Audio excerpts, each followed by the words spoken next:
পৃথিবীর কোন মানুষ এত শক্তি প্রয়োগ করে নাই, বলেও নাই, জবান দিয়েও বলে নাই, কান দিয়েও শোনে নাই। আমি আল্লাহ এত বড় ধরব, সেই দিন ধরব যেদিন আমি আল্লাহ কহ্হর নামটা ধারণ করে যেই দিন তোমাদের ধরব। এই ভয়টা সেই দিনের করো, যে ভয়টা আমি কোরআন কারীমের মধ্যে বলে দিলাম। হাক্কাতু কাতিহি। আর অন্য সূরার মধ্যে আল্লাহ বললেন হাক্কাতু ইয়া আইয়ুহাল্লাযীনা আমানু তাকুল্লাহ, আমাকে ভয় করো।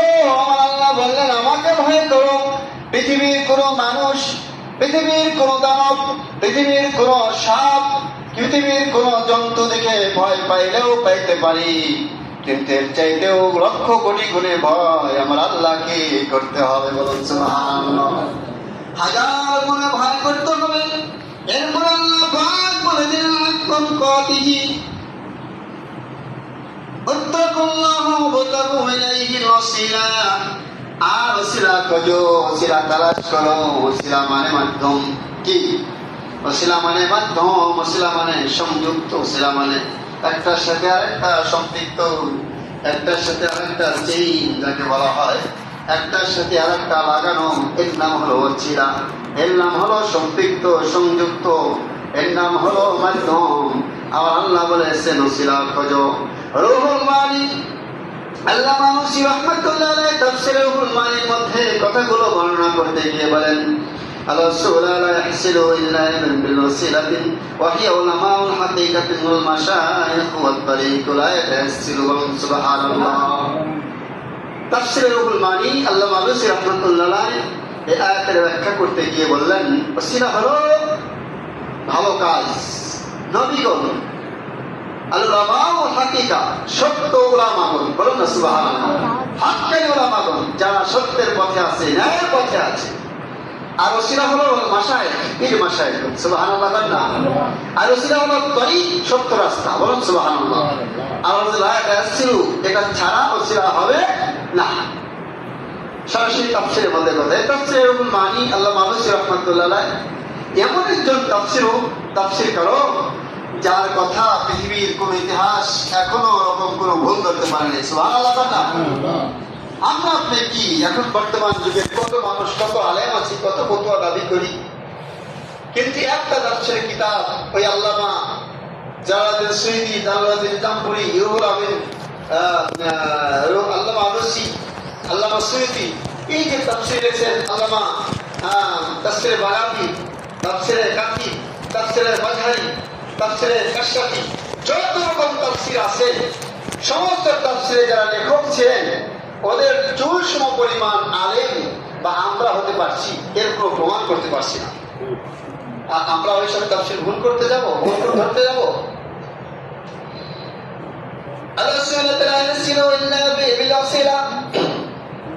এইখানে বলছেন ওসিলা হবে না, কোন মাধ্যম হবে না। তারা হলো আলেম উলামাগণ, হাক্কানি মাশায়েখগণ, যারা সঠিক রাস্তায় উপর বসে আছেন। বলুন সুবহানাল্লাহ। ওমর ইবনে খাত্তাব রাদিয়াল্লাহু তাআলা খলিফাতুল মুসলিমিন, হযরত ওমর রাদিয়াল্লাহু তাআলা আমার নবীর চাবি, প্রাণের চাবি, জানের চাবি। আমার নবীর ভালোবাসতেন। নবী আমার ঘোষণা করলেন পৃথিবীতে কত ভালোবাসতে পারোকে। সকল সাহাবীরা বলেন ইয়া রাসূলুল্লাহ, হাবিবাল্লাহ, হুজুর, আমি আপনাকে আমার ধন সম্পদের চাইতে বেশি ভালোবাসি, আমার আব্বা আম্মার চাইতে বেশি ভালোবাসি, আমার অমুক সম্পদের চাইতে বেশি ভালোবাসি। আমার নবী বললেন তোমরা কে ইমানদার হতে পারো নাই? দেখছেন, কে ইমানদার হতে পারো নাই? আল্লাহ নবী বললেন লা ইউমিনু আহাদুকুম হাত্তা ইয়াকুনা আহাব্বা ইলাইহি মিন ওয়ালিদিহি ওয়া ওয়ালাদিহি ওয়ান নাস আজমাইন। নবী আমার সমস্ত সাহাবীদেরকে ডাক দিয়ে বললেন সাহাবীরা শোনো, লা ইউমিনু আহাদুকুম হাত্তা ইয়াকুনা আহাব্বা ইলাইহি মিন ওয়ালিদিহি ওয়া ওয়ালাদিহি ওয়ান নাস আজমাইন। পৃথিবীর সমস্ত সন্তান, সমস্ত সম্পদ, বিবি বাল বাচ্চা তোমার নিজের চাইতেও যদি আমি রাসূলকে বেশি ভালোবাসতে না পারো, সুবহানাল্লাহ বললাম। আর একটু জোরে বলুন না সুবহানাল্লাহ। আল্লাহর হাবিব বললেন ও সাহাবীরা শোনো, আমি রাসূলুল্লাহ বলে সব চাইতে তোমার জীবনের চাইতেও যদি আমি রাসূলকে বেশি ভালো না বাসো, ততক্ষণ পর্যন্ত কেউ মুমিন হতে পারো নাই আর পারবা না। ওমর রাদিয়াল্লাহু তাআলা চিৎকার করে ডাকতেন, কিছুক্ষণ চুপ থেকে বললেন, ইয়া রাসূলুল্লাহ, হাবিবাল্লাহ হুজুর, আমি আমার জীবনের চাইতেও আপনাকে বেশি ভালোবাসি। বলুন সুবহানাল্লাহ। আমি আমার জীবনের চাইতেও আপনাকে বেশি ভালোবাসি। আমার নবী বললেন, সঠিক বলেছো, এবারে তুমি আমাকে ইমানদার হতে পেরেছো, আমার প্রতি মুমিন হতে পেরেছো, ইমানদার হতে পেরেছো, আমাকে ভালোবাসতে পেরেছো। এই ওমর ইবনে খাত্তাব রাদিয়াল্লাহু তাআলা আনহু হাদিস কানা বর্ণনা করতে গিয়ে আমার নবীর সামনে সাক্ষাৎ হয়ে যায়। আমার লাম্মা তরফা আদামুল খতিয়া, একদিন নবীজিকে বলতে শুনেছি। কে বলছেন? ওমর। কে বলছেন? ওমর রাদিয়াল্লাহু তাআলা আনহু বলেন, ইয়া রাসূলুল্লাহ, হাবিবাল্লাহ, আমি নবীর দরসে বসে একদিন নবীজিকে কথা বলতে শুনেছি। আমার নবী বললেন, ক্বালা ইয়া রাব্বি আসআলুকি বিহাক্কি মুহাম্মাদিন। আমার নবী বলতেছেন, লাম্মা তরফা আদম খতিয়া, যখন আদম আলাইহিস সালাতু ওয়াস সালামকে খতিয়া ফেলে দিলেন, অর্থাৎ দুর্গত করলেন, পতিত করলেন, আমার আল্লাহ পাক, এই বাক্য দ্বারা আমি ছোট করতে চাই না, আমার আল্লাহ পাক আদম আলাইহিস সালামকে জান্নাত থেকে যখন বের করে দিলেন, কথাগুলো বুঝতে পেরেছেন? আদম আলাইহিস সালামকে জান্নাত থেকে বের করে দিলেন। একদল আলেম ওলামা বলতে বলতে মুখের লাগাম ফেলে দেয়, বলে আদম আলাইহিস সালাম মাকাম ফল খেয়ে ভুল করেছে। বলে নাউজুবিল্লাহ করলাম। নবীগণ ভুল করেন না, নবীগণ ভুল করেন না, এটা আল্লাহ পাকের খতা। একটা সিরিফ একটা মিস্টেক হয়েছে, একটা কোন রকম ভাবে আল্লাহ পাক একটা খতা করেছেন, যেটা আল্লাহ পাক জানেন, তাই নাকি? এটা আদম আলাইহিস সালাম ভুল করেছেন, এই কথা বললে ইমান থাকবে। গত জুমায় একজন আলেম বলেছে, আমি ধরছি, আমি কানে শুনি নেই, তো আমি বাইরে থেকে শুনে পরে আমি বললাম যে আপনি এই কথা বলছেন। বলে যে না, যদি অস্বীকার করেন তাহলে আর দরকার নেই। তো অস্বীকার করলাম আমার সামনে। যাই হোক, যদি আদম আলাইহিস সালাম যে কথাগুলো বলতে একটু মাপকাঠি লাগবে আমাদের। সাহাবায়ে কেরাম রাদিয়াল্লাহু তাআলা আজমাইনদের কথা বলতে মুখের লাগাম ঠিক রাখতে হবে। মা আয়েশা সিদ্দিকা রাদিয়াল্লাহু তাআলা, মা খাদিজা, নবীজির স্ত্রীদের ব্যাপারে আয়েশা সিদ্দিকা রাদিয়াল্লাহু তাআলার ব্যাপারে বলে 6 বছর মেয়েকে, 8 বছর মেয়েকে নবীজি বিবাহ করলেন। নাউজুবিল্লাহ। এই কথাগুলো বলতেই যেন ঘৃণা লাগে, এমন কথাগুলো আলেমের মুখ থেকে বের হয়। মা খাদিজাতুল কুবরা রাদিয়াল্লাহু তাআলা আনহা এবারে নবীজির স্ত্রীদের ব্যাপারে একদল আলেম ওলামা কি বলে, ওদের মুখের লাগামই না, ওরা যে আলেম করে বলা যায়, ভাষায় বলা যায় না। এটা কেমন আলেমরা? 40 বছরে নাকি বুড়ি হয়ে গেছিলেন। নাউজুবিল্লাহ না। আমার মা খাদিজাতুল আয়েশা সিদ্দিকা, মা খাদিজাতুল কুবরা রাদিয়াল্লাহু তাআলা আনহা, তিনি 40 বছর বয়স হতে পারে, জীবনের ধন দৌলত অট্টালিকা সবকিছু আমার নবীর কদমগুলোকে ফেলে দিয়েছিলেন। সুবহানাল্লাহ। আমার নবী চোখের পানি ফেলে ফেলে কেঁদেছিলেন। কেঁদেছ দুনিয়ায়। আমার খাদিজাতুল কুবরার মতো আমার স্ত্রী একজন হতে পারে না। দুঃখের সময় আমার স্ত্রী খাদিজাতুল কুবরা, বিপদের সময় আমার খাদিজা, আমার বিপদ আপদের সময় আমার খাদিজা। আমি যখন গায়ে হীরার মধ্যে 40 দিন পর্যন্ত আমি ইবাদতে মগ্ন ছিলাম, এখন আপনারা হাজিরা গিয়েছেন সেই পাহাড়ের উপরে, গায়ে হীরার উপরে আপনারা যখন গেছেন, এখন যান, সিঁড়ি করা আছে, সিঁড়ি করা আছে, তাও একদমে যাওয়া যাবে না। নাস্তা পানি করে রেস্ট নিয়ে, এক জায়গায় দম নিয়ে তারপরে বারবার যেতে হবে সেই গুহার কাছে। এখন সিঁড়ি করা আছে, আর তখন সিঁড়ি করা ছিল না। মা খাদিজাতুল কুবরা রাদিয়াল্লাহু তাআলা আনহা আমার নবীর জন্য খাবার নিয়ে যেতেন প্রতিদিন নবীর কাছে যেতেন, সিঁড়ি ছিল না। কিভাবে নবীর কাছে হেঁটে হেঁটে, কিভাবে এরকম খামছে খামছে, এরকম একটা মানে প্রাণীর মতো এরকম খামছে খামছে পাহাড়ের উপর উঠে উঠে নবীজির কাছে যাইতেন। কি মহব্বত থাকলে যাওয়া যায়? কথাগুলো একটা মহিলা মানুষ, কি মহব্বত থাকলে যাওয়া যায়? আমার নবী খাদিজাতুল কুবরা রাদিয়াল্লাহু তাআলা আনহা ইন্তেকালের পরে নবীজি আমার খালি কাঁদতেন। নবীজির অন্যগণ স্ত্রীগণ বলতেন, ইয়া রাসূলুল্লাহ, আপনি এত কাঁদেন আর খাদিজার জন্য এত আফসোস করেন, আমরা কি আপনার খাদিজার স্থান পূরণ করতে পারি নাই? আমরা কি আপনার খাদিজার ভালোবাসা দিতে পারি নাই? আমার নবী বললেন যে পৃথিবীর সমস্ত নারীরা যদি আমার স্ত্রী হয়ে যায়, অথবা তোমরা যে সকল স্ত্রীরা আমার ভালোবাসা দাও, আমার খাদিজার কিছু অংশ থেকেও তোমরা মানে পারবা না আমার খাদিজার মতো ভালোবাসা দিতে। সুবহানাল্লাহ। সেই খাদিজার ব্যাপারে কটূক্তি করা, সেই খাদিজার ব্যাপারে সে রাদিয়াল্লাহু তাআলা আনহা মা আম্মা জানের ব্যাপারে আলেমের মুখ থেকে বের হয় কি? সে নাকি নাউজুবিল্লাহ সে নাকি বিবাহিতা মহিলা ছিলেন দেখে সে নাকি অন্যরকম, নাউজুবিল্লাহ নাউজুবিল্লাহ। এই জন্য আমি বলছি বাবা, আমরা কথা কম বলবো কিন্তু ভেবে বলবো, আমরা আমল কম করবো কিন্তু সঠিক করবো। কথা বলছেন? আমরা ইমানদার হতে হবে, আমলদার হতে হবে। পাত্রটা যেই পাত্রের মধ্যে আমল রাখবো সেই পাত্রটা যেন পরিষ্কার পরিচ্ছন্ন থাকে, ছিদ্র মুক্ত থাকে। কি কথা বলছি? ছিদ্র মুক্ত থাকে। আপনার তফিল যদি ছিদ্র থাকে, আপনি যে মাল রাখেন, যে সম্পদ রাখেন, সব করে যাবে, হারায় যাবে। ইমান যদি মজবুত না থাকে, আপনি যত বড় করেন ইমানে আপনার আমলের কোনো লাভ হবে না। কালকে আমাদের বলে জাহান্নাম ছাড়ার কোনো গতি হবে না। এই জন্য বলছি বাবা, আমাদের উচিত হলো ইমানকে মজবুত করা, আমল কম করা। আমল কালিল, তোমার দিনকে তোমার ইমানকে খাঁটি করো, অল্প আমলেই নাজাতের জন্য যথেষ্ট হয়ে যাবে। সুবহানাল্লাহ। নবীজির ছোট্ট হাদিস ছোট্ট ছোট বাচ্চাদের পড়ানো হয়, সেটা হলো মাকতুবে আখরিস দিন আগাতিকাল আমালুল কালিল, ছোট্ট আমলেই তোমার জন্য যথেষ্ট হয়ে যাবে যদি নবীর প্রতি আল্লাহর প্রতি ভালোবাসা তোমার থাকে। পেয়ারা হাজিরিন, আমি যে কথা নিয়ে চলে গেছি, লাম্মা খালাফা আদম আল খতিয়া, হযরত আদম আলাইহিস সালাতু ওয়াস সালাম যে পতিত করলেন, অর্থাৎ জান্নাত থেকে বের করে দিলেন আল্লাহ পাক। এই ভাষাটাও যেন আল্লাহর কাছে বেয়াদবি না হয়ে যায়, আদম আলাইহিস সালামের প্রতি বেয়াদবি না হয়। আমরা সেই ভাষাটা, সেই কথাগুলো আমরা সেই মন থেকে বলছি বাবা। আমরা কখনো বলতে চাই না নবীগণ আদম আলাইহিস সালাম থেকে শুরু করে আমার নবী পর্যন্ত কোন নবী ভুল করে সেই কথাগুলো বলে ইমান নষ্ট করতে চাই না বাবা। আদম আলাইহিস সালামকে আল্লাহ পাক সৃষ্টি করেছেন, মাকাম ফল খাইতে নিষেধ করেছিলেন, যে কোনো কারণেই খেয়ে ফেলেছিলেন।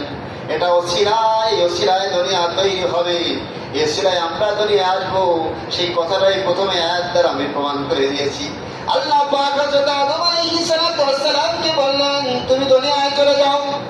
যখন চলে আসলেন, যখন হঠাৎ সৃষ্টি করলেন, এই কথাগুলো, এটা হলো আল্লাহ রাব্বুল আলামিন আদম আলাইহিস সালামকে যখন সৃষ্টি করলেন, এরপরে আল্লাহ পাক রূহ মুবারকটা তাকে দিলেন।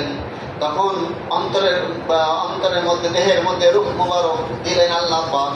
দেওয়ার পরে বললেন ক্বালা ইয়া রাব্বি আসআলুকা বিহাক্কি মুহাম্মাদিন লাম্মা ইখতারাফা আগাফারাত আলাইহি গাফারাত আলী।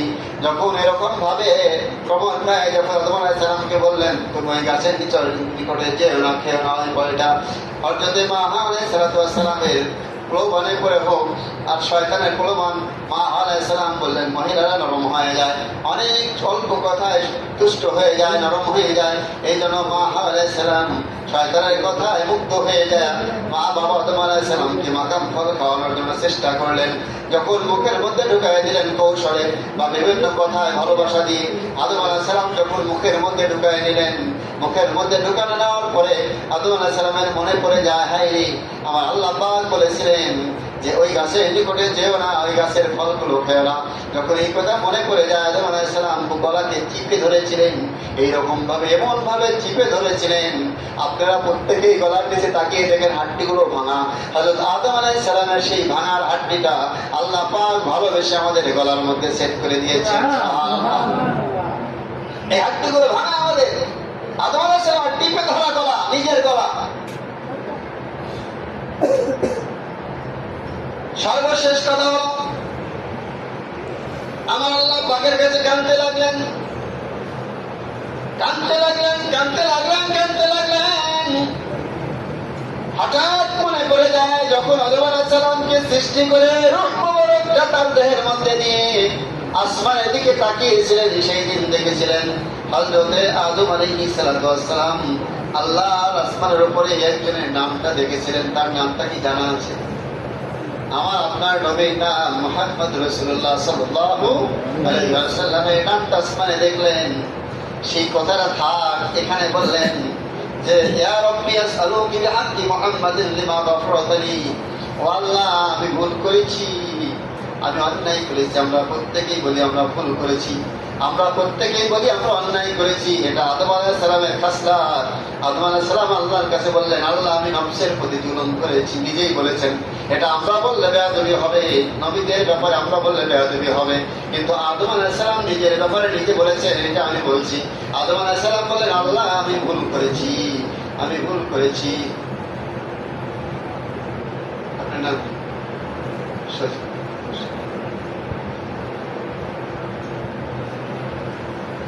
আদম আলাইহিস সালাম আল্লাহকে বললেন, আল্লাহ আপনার কথাটা অমান্য করেছি, ভুল করেছি, আপনি আমার মাফ করে দেন। আল্লাহ পাক এরকম ভাবে 300-350 বছর কাটার পরেও আমার আল্লাহ পাক ওই কথার উপরে অটল রইলেন। দেখলেন আমার আল্লাহ কি করে আমার আদম। قال يا ربي لأن لما خلقتني بيديك لا تفخر في بروحك وتغرف ورفع। আপনি আমাকে মাফ করে দেন ওই নামের ওসিলায় যে নামটা আপনি লিখে দিয়েছিলেন মুহাম্মদ কলাম মাখলুকু। আমার রূহ দেওয়ার পরে আমি আসমানের দিকে তাকিয়ে দেখলাম মুহাম্মাদের নাম ওসিলায় মাফ করে দেন। সুবহানাল্লাহ। আল্লাহ প্রশ্ন করলেন আদম, আদম আলাইহিস সালাম, ইয়া আদম কাইফা আরাফতা মুহাম্মাদান, কেমনে চিনলেন আমার নবী মুহাম্মদকে? সুবহানাল্লাহ। ও আদম কেমনে চিনলেন আমার নবী মুহাম্মদকে? ওয়ালাম নাখলুকুহু, আপনার আগেই তো সে তাকে সৃষ্টি করি নাই, অর্থাৎ আপনাকে তো আপনি কি তো সৃষ্টি করেছে আগে, আপনাকে কেমনে আমার নবীকে চিনলেন, আমার মুহাম্মদকে চিনলেন? قال يا ربي আদম আলাইহিস সালাম বললেন, ইয়া রব্বি لأنك لما خلقتني بيديك ولا تفخت فيه من روحك, যখন আমাকে সৃষ্টি করলেন আমার মধ্যে রূহ মোবারক দিলেন, রফাআতু রাসি ফারাইতু, আমি মাথা উঠাইয়া আসমানের দিকে তাকিয়ে দেখলাম আলা কুরিয়াহি আরশি মাকতুবান, আমি দেখি একটা নাম, সেই নামটা হলো লা ইলাহা ইল্লাল্লাহ মুহাম্মাদুর রাসূলুল্লাহ সাল্লাল্লাহু আলাইহি ওয়াসাল্লাম। আমি আসমানের দিকে তাকিয়ে দেখি একটা কালেমা, সেই কালেমার নামটা, কালেমার মধ্যে মুহাম্মদ নামটা দেখতে পেয়েছিলাম। ওই নামটা দেখার পরে আমি ভাবলাম ফাআলিমতু আন্নাকা লাম তুদি'ু আসআলুকা ইল্লা হাব্বাল্লাহু খালকা ইলাইকা, ওগো আল্লাহ আপনি বুঝি এই নামটা সুন্দর করে রেখে দিয়েছেন, আপনার মহব্বতের নাম, আপনার ভালোবাসার নাম, আপনার ভালোবাসার এই মানুষটাকে আমি একদিন বুঝতে পেরেছিলাম। আমি আজ বুঝলাম, ওই নামের ওসিলায় দোয়া করি আল্লাহ আমাকে ওই নামের ওসিলায় আমাকে ক্ষমা করে দেন। আদম আলাইহিস সালাম এই কথা বলার সঙ্গে সঙ্গে আল্লাহ একটু কৌশল করলেন, ভালোবাসা দিলেন। আমার আল্লাহ বললেন, আদম রে ওই নামটা অবশ্যই আমি ভালোবাসি, অবশ্যই আমি ভালোবাসি। ফাকাল আল্লাহু তাআলা, আল্লাহ বললেন, কথা সাদাকতা ইয়া আদম, সত্য বলেছো আদম, তুমি সত্য কথা বলেছো। ইন্নাকা লা হাব্বাল খালকি ইলাইয়া, আমি যেই নামটাকে সৃষ্টি করে আমার আকাশে আসমানের উপরে রেখে দিয়েছিলাম, একটা তারকার মধ্যে, একটা উজ্জ্বল নক্ষত্রের মধ্যে আমি যেই নামটা খোদাই করে রেখে দিয়েছিলাম, সেই নামের মধ্যে যে মুহাম্মদ নামটা ছিল, আমার নামের মধ্যে যেই নামটা ছিল, অবশ্যই আদম সত্য বলেছ, আমি সেই নামকে ভালোবাসি। আমি গত জমায় বলেছি বাবা, পৃথিবীর মানুষ কেউ ইমানদার হতে পারবে না, মুমিন হতে পারবে না যতক্ষণ লা ইলাহা ইল্লাল্লাহর সাথে মুহাম্মদ রাসূলুল্লাহ না থাকবে।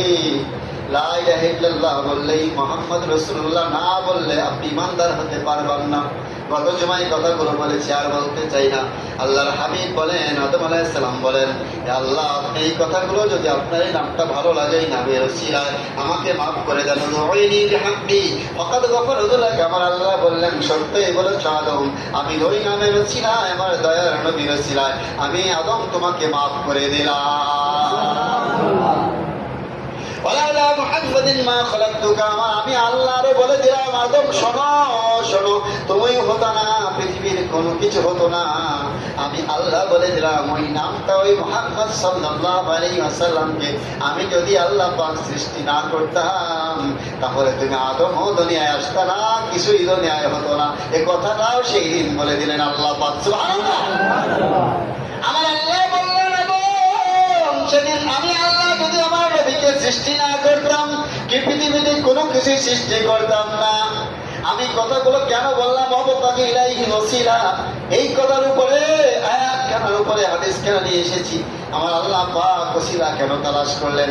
আমার ওসিলা হলো আদম আলাইহিস সালামকে মাফ করলেন, আমার দয়ার নবীর ওসিলা, ঠিক না? আমার দয়ার নবীর ওসিলা আদম আলাইহিস সালামকে আল্লাহ মাফ করলেন।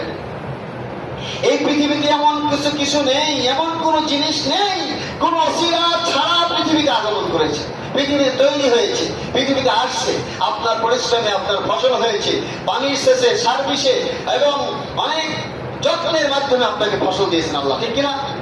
নাকি আল্লাহ আসমান থেকে দিয়েছেন? আপনাকে অনেক পরিশ্রম করার পরে, মা অনেক কষ্ট করে পেটে ধারণ করার পরে দুনিয়া আগমন করেছি আমরা, ঠিক না? অনেক কথা আছে, ওসিলা আছে। ওসিলা ছাড়া কোনো কিছু হয় নাই, এটা আল্লাহ পাকের কথা। অবতাগু ইলাইহিল ওসিলা, আমার আল্লাহ বলছেন ওসিলা ছাড়া কোনো কিছু সম্ভব না। এমনকি ওসিলা ছাড়া আমি আল্লাহকে দেখা সম্ভব না। আল্লাহ বলছেন আমাকে দেখা সম্ভব না, ওসিলা ছাড়া আমার আল্লাহকে দেখা সম্ভব না। কেউ যদি বলতে পারে আমার কাউকে লাগবে না, আমি আল্লাহর কাছে এই ইবাদত করব, সে ভণ্ড ছাড়া কিছু না। আমার কোরআন লাগবে না, হাদিস লাগবে না, আমি এমনি আল্লাহকে পেয়ে যাবো, সে প্রতারক ছাড়া কিছু নয়। আবার কেউ বলে শুধু কোরআন নিয়েই চলবো, হাদিস লাগবে না, ভালো আলেম ওলামা লাগবে না, কিছুই লাগবে না, সে একটা পাগল ছাড়া কিছু না। কোরআন পড়বে কার দিয়ে? উস্তাদ ছাড়া কোরআন পড়বে কার দিয়ে? আর সেই কোরআনটা শিখবে কার কাছে? কোরআনের ব্যাখ্যা জানবে কার কাছে? কোরআনের ব্যাখ্যা তো হাদিস, হাদিসের ব্যাখ্যা মানবে প্র্যাকটিক্যাল। সুবহানাল্লাহ না, কোরআনের ব্যাখ্যা মানবে প্র্যাকটিক্যাল জীবন। কোথায় যাবে কে? ওসিলা ছাড়া কেউ পাবে না। আমার মুআজ্জাজ হাজিরি শুআইব বিন উবাইদা রাদিয়াল্লাহু তাআলা আনহু একদিন তিনি বলেন, দেখো না, হযরত আলী রাদিয়াল্লাহু তাআলা আনহু বর্ণনা করতেছেন যে এক অন্ধ লোকটা আমার কাছে আসলো। কার কাছে? আলী রাদিয়াল্লাহু তাআলা আনহুর কাছে। আমি হাদিস থেকে বলছি। আলী রাদিয়াল্লাহু তাআলা আনহুর কাছে আসে বলতেছেন, আমিরুল মুমিনিন হযরত আলী রাদিয়াল্লাহু তাআলা আনহু বলতেছেন, আমার চোখটা অন্ধ হয়ে গেছে, আমার চোখটা অন্ধ হয়ে গেছে, আমি এখন কি করি, এখন কি করি, আমার কোন অবস্থা? আমিরুল মুমিনিন হযরত আলী রাদিয়াল্লাহু তাআলা আনহু বলেন, তিনি বলেন ইতিমধ্যে আমার নবীজি উপস্থিত হয়ে গেলেন। বলুন সুবহানাল্লাহ। তখন আমিরুল মুমিনিন হযরত আলী রাদিয়াল্লাহু তাআলা আনহু নবীকে দেখায় দিলেন, ওই যে আমার দয়ার নবী চলে এসেছেন, তার কাছে করোনা বল। অন্ধ লোকটা সাহাবীরা বললেন, ইয়া রাসূলুল্লাহ, হাই আল্লাহ, আমার চোখটা অন্ধ হয়ে গেছে। নবীজি কিরকম নবী দেখেন, দয়ার নবী কিরকম, রহমতের নবী কিরকম। রাইসুল মুফাসসিরিন আব্বাস রাদিয়াল্লাহু তাআলা আনহু, যার হাদিসের মুফাসসির, যার তাফসীরের উপর পৃথিবীতে আর কোনো তাফসীর নেই, রাইসুল মুফাসসিরিন হযরত আব্বাস রাদিয়াল্লাহু তাআলা আনহু আল্লাহর নবী একদম কাছে বসে বসে নবীজি শিক্ষা দিয়েছিলেন। সুবহানাল্লাহ। আব্বাস রাদিয়াল্লাহু তাআলা আনহু বলেন, আমার পাটা একদিন অবশ হয়ে গেল। কি হলো? অবশ হয়ে গেল। আমি আমার ছাত্রকে বললাম যে আমার পাটা তো অবশ হয়ে গেছে, আমি এখন কি করি, প্যারালাইজড হয়ে যাচ্ছে। আমার ছাত্র, দেখেন ছাত্র শিক্ষকের কত বড় মহব্বত, কত বড় যোগ্যতা লাগে। ছাত্র বলে উঠলেন, আপনি সবচেয়ে ভালোবাসেন কাকে? সবচেয়ে ভালোবাসেন কাকে? তার নামটা ধরে আল্লাহর কাছে দোয়া করেন। সুবহানাল্লাহ। না, রাইসুল মুফাসসির হযরত আব্বাস রাদিয়াল্লাহু তাআলা আনহু বলেন যে আমি সবচেয়ে বেশি ভালোবাসি আমার নবীকে। সুবহানাল্লাহ। না, আমার নবীকে সবচেয়ে বেশি ভালোবাসি। যখন আমি বললাম ইয়া মুহাম্মদ, এই নামটা বলে যখন আমার নবীর নামটা বলে আমার প্যারালাইজড পা ধরে যখন আল্লাহর কাছে দোয়া করলাম, এই যে আমরা বলি ইয়া নবী সালাম, এই কথার ব্যাখ্যা ইয়া মুহাম্মদ কেন বললেন আব্বাস রাদিয়াল্লাহু তাআলা? আমার সোনার ভাইয়েরা, কথাগুলো সব বের হয়ে আসে। সত্য কথাগুলো টিকে থাকে না, মিথ্যা পড়া যায় হয় হয়। যেই কিতাবগুলো নিয়ে আমাদের সামনে বহাজ করতে মানুষ আসে, ওই কিতাব থেকেই জবাব দিয়ে তাদেরকে পরাজিত করা যায়। সুবহানাল্লাহ। না, একে অপরে তারাই বেহুশ হয়ে, মাথা পাগল হয়ে, গায়ে মাথায় পানি নিয়ে পাগলের মতো হয়ে গেছে অটোমেটিক। আর আমাদের উস্তাদরা, আমাদের শিক্ষকরা, আমাদের আগামাররা সেই কিতাব নিয়ে অটল হয়ে বসেছিল। সুবহানাল্লাহ। না, প্রকাশ্য দেখলেন, কথা বলার সুযোগ হয় নাই। তাই যাই হোক, সুবহানাল্লাহ, আল্লাহ আল্লাহ শুকরিয়া। তাই বলতেছি, রাইসুল মুফাসসিরিন বললেন ইয়া মুহাম্মদ, যেই কথাটা বললেন তার ছাত্র বলতেছেন, সে যে আমার উস্তাদ এই কথাটা বললেন পা ধরে, কিছুর মধ্যে দেখে আমার রাইসুল মুফাসসির আব্বাস রাদিয়াল্লাহু তাআলা বলে যে আমার পাটা ভালো হয়ে গেছে। সুবহানাল্লাহ, পাটা ভালো হয়ে গেছে। এই কথা বলার, এই কথাটা আউট হাদিস থেকে বললাম, হাদিস বলে কিন্তু এখানে আমি নোট করি নাই। কিন্তু আমার নবী আমিরুল মুমিনিন হযরত ওমর রাদিয়াল্লাহু তাআলা আনহু বলেন, ও অন্ধ লোকটা, ওই দেখো আমার নবীজি চলে এসেছেন, আমার নবীর কাছে বলেন। যখন নবীর কাছে কথাগুলো বলতেছেন, আমার নবী নিজের কথা নিজেই বললেন, আমি রহমাতাল লিল আলামিন, আমি দয়ার নবী, আমি মায়ার নবী, আমি রহমতের নবী। ও অন্ধ ভাই, বা তার নাম ধরে নবীজি ডাকলেন। ডাকার পরে বলতেছেন, তুমি কাকে বেশ ভালোবাসো? বলে, আপনি আমার নবী, আপনাকে ভালোবাসি। অথবা আমার নবী বললেন, আপনি আমাকে নাম ধরে আমি রাসূলুল্লাহ রহমতের নবীর কথা ওসিলা করে আল্লাহর কাছে দোয়া করেন, আমার আল্লাহ আপনার চোখ ভালো করে দেবে। বলেন সুবহানাল্লাহ। যেই নাম লোকটা বললেন, ইয়া রাসূলুল্লাহ, আমি আল্লাহর কাছে দোয়া করেন, আল্লাহ আমার দয়ার নবীর ওসিলা করে, আমার মায়ের নবীর ওসিলা করে আমার চোখটা ভালো করে দেন। যেই না বলেছেন, হাতে মুসহ করেছেন, আমার আল্লাহ পাক তার চোখটা ভালো করে দিয়েছেন। সুবহানাল্লাহ। ওসিলা কেন লাগবে বাবা? কেন ওসিলা লাগবে? আমার নবী একটা মাস্কের উপরে একটা বকরি বা মাছ বলেন যাকে বলেন, এর উপরে হাত রেখে দিলেন। 360 জন মতো অন্তরে সাহাবীগণ পানি খাইলেন, ঘোরালো না। এবং 360 জন সাহাবী ওযু করলেন, পানি ভরাই না। এক গ্লাস দুধের মধ্যে নবীজি আমার বরকত দান রেখে দিলেন। আমার নবীর ওসিলায় সমস্ত সাহাবীরা দুধ পেট করে খাইলেন, দুধ ভরায় না। সুবহানাল্লাহ। ওসিলা কি অস্বীকার করা যাবে? যারা অস্বীকার করে তাদের সাথে আমরা নাই। এই যে আল্লাহ পাক কোরআনুল কারীমের মধ্যে আল্লাহ পাক বলেন, আলা ইন্না আউলিয়া আল্লাহি লা খাউফুন আলাইহিম ওয়া লা হুম ইয়াহজানুন। ওসিলা হলো আল্লাহর ওলি, যাদের দুনিয়া এবং আখিরাতে কোনো ভয় নাই। সূরা ইউনূসের মধ্যে আল্লাহ পাক বলেন, লা খাউফুন আলাইহিম ওয়া লা হুম ইয়াহজানুন। যাদেরকে দুনিয়া এবং আখিরাতে কোনো টেনশন নাই, ভয় নাই, তাদেরকে আমি আল্লাহ পাক আউলিয়া বলেছি, বন্ধু বলেছি। বলেন না সুবহানাল্লাহ। নবীগণ ফার্স্ট স্টেপ, প্রথম স্টেপ ফার্স্ট ক্লাস, তারপরে আউলিয়া, তারপরে আল্লাহর ওলিগণ, এইগুলো হলো সেকেন্ড ক্লাস। আল্লাহ পাক এই নবীদের ওসিলায় আউলিয়া হাক্কুল উলামা, এদেরকে আল্লাহ পাক যে সম্মান করেছেন, যে মর্যাদা দিয়েছেন, তারা যেই কথা বলে, আমি আগেও বলেছি, তারা যেভাবে আল্লাহর কাছে দোয়া করে, যেভাবে আল্লাহর কাছে চায়, তাদের ওসিলায় আমরা বেঁচে আছি, তাদের ওসিলায় আমরা বৃষ্টি পাই। এই কথাগুলো আগেও আরেকটা হাদিসের কথা হলো, আল্লাহর হাবিব বলেছেন যে শাম বা সিরিয়া দেশের জন্য দোয়া করেন। একটা হাদিসের জন্য ছিল, হযরত ওমর রাদিয়াল্লাহু আনহু কাছে এসে বলতেন সাহাবীরা, ইয়া আমিরুল মুমিনিন, আপনি শাম ও সিরিয়াবাসীদের জন্য বদদোয়া করেন। কেন বদদোয়া করব? বলে, তারা অত্যাচার করে, তারা অন্যায় করেছে, আমার নবীর বিরুদ্ধে কথা বলেছে। তখন হযরত ওমর রাদিয়াল্লাহু আনহু বলছেন যে আমি শাম এবং সিরিয়াবাসীদের জন্য বদদোয়া করতে পারি না। কেন? আমার নবীকে বলতে শুনেছি, আমার নবী বলেছেন যে শাম এবং সিরিয়াবাসীদের মধ্যে থেকে 40 জন আব্দাল আল্লাহর ওলি বের হবেন। সুবহানাল্লাহ। 40 জন আব্দাল বের হবেন, যাদের একজনের স্থলে আরেকজন, একজনের সম্মানে আরেকজন, এরকম ক্রমান্বয়ে আসতেই থাকবে 40 জন পর্যন্ত, যাদের ওসিলায় জানা হবে। কথাগুলো কেন বলছি? যাদের ওসিলায় বৃষ্টি হবে, যাদের ওসিলায় অন্যায় দুর্বৃত্ত হবে, যাদের ওসিলায় আযাব গজব দূর হয়ে রহমত নাজিল হবে। সুবহানাল্লাহ। এই ওসিলায় তো আমরা বেঁচে আছি বাবা, এই ওসিলায় তো আমরা রহমত পাচ্ছি। এই ওসিলায় পৃথিবীতে বিভিন্ন জায়গায় ঘূর্ণিঝড়, শিকড়, আইলা, এই যে মখর, যত কিছু আসে, আমাদের গ্রামে কি কোনোদিন আসছে? আমাদের এলাকায় কোনোদিন আসছে? এই যে আজও কিছুদিন আগে যে ঘূর্ণিঝড় হয়ে গেল, আমরা কিছু অংশ বৃষ্টি পাইলাম, একটু বাতাস, মনে হয় যে আল্লাহ কত রহমত দিয়েছে আমাদের। কোথায় কি অবস্থা হয় আমরা খবর পাই না? কত কিছু পেয়ে যান, অথচ আল্লাহ আমাদেরকে রহমত দিয়ে বেঁচে রাখছেন। আল্লাহ আলহামদুলিল্লাহ, আল্লাহ পাক আমাদেরকে কবুল করেছেন বাবা।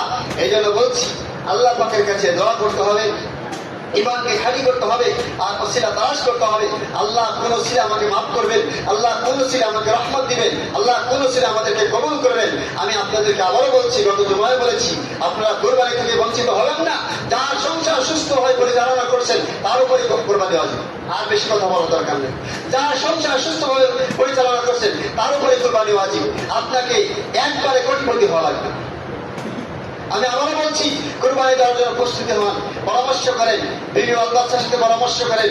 সামান্য অল্প কিছু অর্থ হলে কুরবানি দেওয়া যাবে। আপনি 7 ভাগের অংশ দিবেন গরু, উটের সাথে, মহিষের সাথে, আর একটা ছাগলের সাথে একই অংশ দিবেন।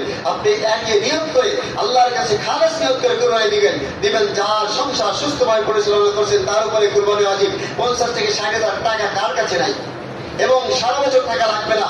আপনার এই 3 দিনের মধ্যে, আজকে যদি চন্দ্র ওঠে জিলহজ মাসে, আগামীকাল থেকে চন্দ্রের জিলহজ মাসের 1 তারিখ, আগামী সোমবারে যদি ঈদুল আযহা হয়, এই সোমবারের মধ্যে, এই সোম, মঙ্গল, বুধবার, এই 3 দিনের মধ্যে যদি আপনার কাছে টাকা থাকে, আপনাকে কুরবানি ওয়াজিব হয়ে যাবে। আপনাকে সারা বছর থাকা লাগবে না। এই কুরবানির মধ্যে আমি বলছি শুধু আকিকা করা যাবে না, কুরবানির সাথে আকিকা করা যাবে। কুরবানির অংশ রেখে তারপর আকিকা করবেন, যত লাগবে করবেন, কিন্তু আকিকা কুরবানি বাদ দিয়ে শুধু আকিকা করবেন না। আর কুরবানির এই আজকে লোক পশম যা কাটা লাগে আজকে কেটে ফেলবেন, সূর্য ওঠার আগে, ডুবার আগে। অর্থাৎ আপনাকে এটা মুস্তাহাব, কেবল সুন্নাতের আমল। আপনারা কিছু আমল করেন, সুন্নাতের আমল করেন, যেটা আমল করলে কাল কিয়ামতের মাঠে ফরজকে ট্যাকেল দিবে, ফরজকে সংযুক্ত করে শক্তিশালী করবে, একটা নফল মুস্তাহাব আমল। সুবহানাল্লাহ।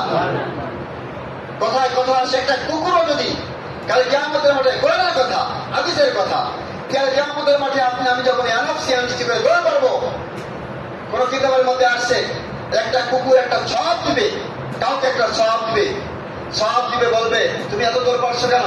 বলে আমার একটা সওয়াব লাগবে। এই সওয়াবটা কোথায় পাবো? একটা নফল মুস্তাহাব আমল করলে এই সওয়াবগুলো কাজে লাগবে। কুকুর বলবে আমার কাছে একটা সওয়াব আছে, নিয়ে যাও। যে কোনো কারণে, ইতিহাসটা আমার হয়তো সম্পূর্ণ মনে নাই, তবে ভালো কোনো আলেমের মুখ থেকে শুনেছিলাম, তো দৌড়ে চলে যাবে আল্লাহর কাছে বা ফেরেশতার কাছে। ফেরেশতা বলবে কেমন তোর সওয়াব নাই, কি আমাদের মানে তোর সওয়াব কেউ কাউকে দেয় না। বলছে একটা কুকুর দিয়েছে, বলে ডেকে নিয়ে আসে কুকুর। কুকুরকে দেওয়ার পরে বললে, কুকুর বললে, তার বর্ণনা সে বললো, ব্যক্তি বললো, আল্লাহ পাক বলেন দুইজনকে মাফ করে জান্নাতে দিয়ে দিলাম। সুবহানাল্লাহ। দয়া কার কয়, মায়া কার কয়, একজনকে আরেকজন ওসিলা কার কয়। আমি আপনাদেরকে বলবো বাবা, আমরা কখনো বিপদে যাব না, আমরা গুমরা হব না। কিয়ামত পর্যন্ত কোটিপতি হলেও, আপনার তরিকা হলেও, শক্তিশালী হলেও, আপনার ইমান যদি, আমার ইমান যদি না থাকে, কোনো লাভ হবে? লাভ হবে না। যারা হাজির, এই জন্য আমি আপনাদেরকে অনুরোধ করবো, আজকের অবতাকির এই ওসিলা সূরা মায়েদার 35 নম্বর আয়াতের যে কথাগুলো বললাম, তাফসীর করলাম, যে কথাগুলো আলোচনা করলাম, আলোচনা শেষ হলো না, আমার সময় শেষ হয়ে গেল। আল্লাহ পাক এই কথার উপরে সকলকে আমল করার তৌফিক দান করে বলুন আমিন। আমাদের ঈমান আমলকে মজবুত করে কাল কিয়ামতের মাঠে আল্লাহ এবং তার রাসূলের মহব্বত করে খাঁটি মুমিন মুসলমান বানিয়ে যেন আল্লাহ পাক কাল হাশরের মাঠে ওঠান। সকল আল্লাহুম্মা আমিন। ওয়া আখিরু দাওয়ানা আলহামদুলিল্লাহি রাব্বিল আলামিন। আসসালামু আলাইকুম ওয়া রাহমাতুল্লাহ। সকলে কাবলা জামান চার রাকাত সালাত করুন।